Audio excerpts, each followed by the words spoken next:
بسم اللہ الرحمن الرحیم۔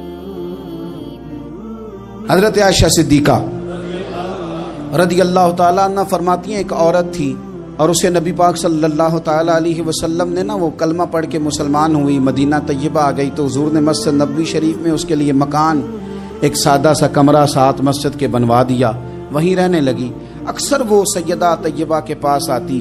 تو حضرت عائشہ صدیقہ رضی اللہ تعالیٰ عنہ فرماتی ہیں وہ بڑی باتیں سناتی اور آخر میں کہتی وہ ہار والا دن بھی بڑا عجیب دن تھا اور میرے رب کی قدرتوں کا دن تھا، وہ بھی بڑا عجیب دن تھا۔ سیدہ عائشہ صدیقہ رضی اللہ تعالیٰ عنہ ایک دن فرمانے لگی کہ تو ہار والے دن کا بڑا ذکر کرتی ہے، وہ کیا دن تھا؟ تو خاتون کہنے لگی اماں جی وہ دن تھا جب میرے رب پر بھروسہ اور مضبوط ہو گیا، جس دن میرا اپنے رب پر توکل اور بڑھا، میرے ایمان میں یقین میں اور پختگی آئی۔ کہنے لگی میں ایک گھر کی کنیز تھی، نوکرانی تھی، اس گھر میں ایک بچی تھی جس کے پاس سونے چاندی ہیرے جواہرات کا ہار تھا۔ اس زمانے میں چمڑے کے اوپر لوگ ہیرے جواہرات لگاتے تھے،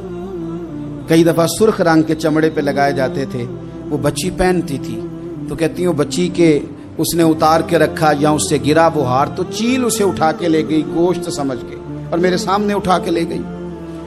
گھر والوں نے مجھ سے پوچھا، یہ بخاری میں موجود ہے، گھر والوں نے پوچھا مجھ سے کہ وہ ہار کہاں ہے تو میں نے کہا چیل اٹھا کے لے گئی۔ گھر میں کچھ چوری ہو جائے تو سب سے پہلا الزام کس پہ لگتا ہے؟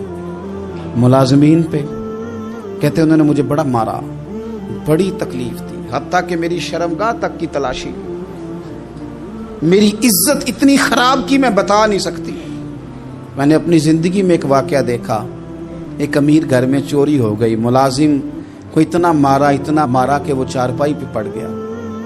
پولیس والوں سے اتنی مار پروائی گئی کہ وہ بیچارہ چارپائی پہ پڑ گیا، اور پھر وہ اتنا بیمار ہوا اور کچھ دنوں کے بعد پتہ چل گیا کہ چور تو اپنا بیٹا ہے ان کا، پھر اس کا انتقال ہو گیا۔ اب وہ سیٹھ صاحب اور گھر والے آ کے مرنے والے کے کان میں معافی مانگ رہے ہیں، کان میں۔ تو میں نے ان سے پھر کہا تھا کہ یہ تو اب چلا گیا ہے، تمہارا زور چلتا تھا نا تو تم نے قانون خریدا اور تم نے اسے جتنا ہو سکا تم نے اسے مار پڑوائی، تمہارے پاس جو عدالتیں تھی تم نے وہاں کاروائی کی، اب ایک عدالت قیامت کے دن لگے گی۔ یہ کمزور تھا نا،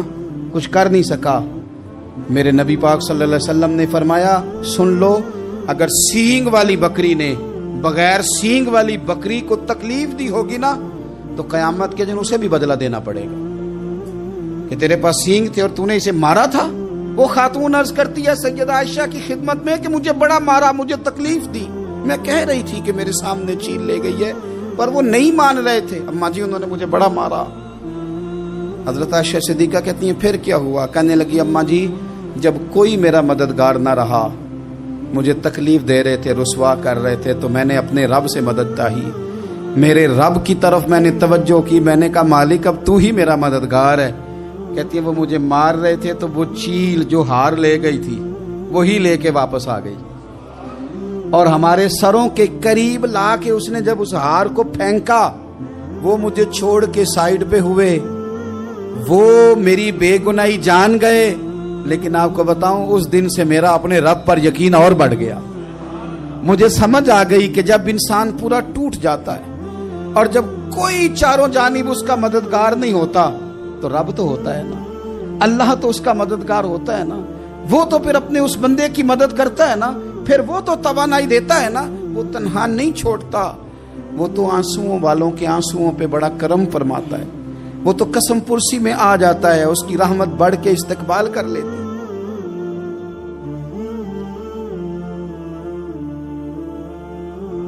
بسم اللہ الرحمن الرحیم۔